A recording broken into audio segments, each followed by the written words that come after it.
Tama-tama nga nitong nakaraang araw ang sabaw na ulam na bigay ng hipag kong dragona.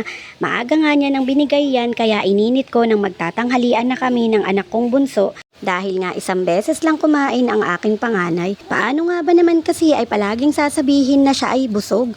Hindi ko nga alam kung siya ay kumakain kapag kami nga ay tulog. Charis! Iyan nga mga video na yan ay noong mga nakaraang araw pa. Yan nga ay kahapon din dahil hindi ko na nga rin nagawan ng vlog dahil nga ang dami kong eksena.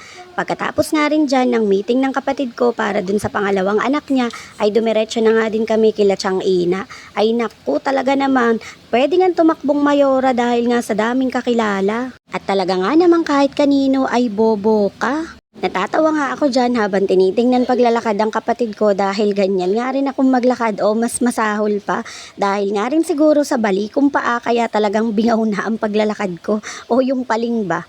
Ewan ko nga ba naman dahil naglolobohan nga ba kami dahil nga rin yan sa stress abay talaga namang iba ang epekto sa amin. Kung iba nga ay namamayat ay kami talaga ay nagtatabaan. At nagulat nga ang aking tiya nang makita na may camera ay sana all na lang ay fresh kahit nagulat na. And fast forward ay sinundo ko na nga rin si Mayor dahil alam kong uwian na. Nang makalapit nga sa akin yang si Mayor ay nagsasumbong na bakit wala daw siyang certificate. Abay nang tiningnan ko nga sa GC ay para sa perfect attendance pala iyon ay sus hindi na tayo aasa dahil pag umulan ay matik absent na. Maigi na nga lamang nang makalabas kami diyan ng eskwelahan ay ang nakita ay ang cotton candy at hindi ang gear shop niya.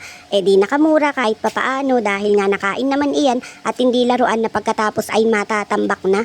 Ayan nga at namusit na rin siya at naglakad na ng papasok sa Encantadia. Nakita nyo naman ang putik dyan kahit maaraw na ay hindi pa rin natutuyo iyan. Diyan nga sa parting iyan ay mas inalalayan ko pa nga ng paglakad si Mayor dahil mas malusak at mas talagang naglulumot na diyan. Ay matapos nga rin iyan ay inyatid ko na nga rin ang aking panganay dahil siya naman ang papasok dyan.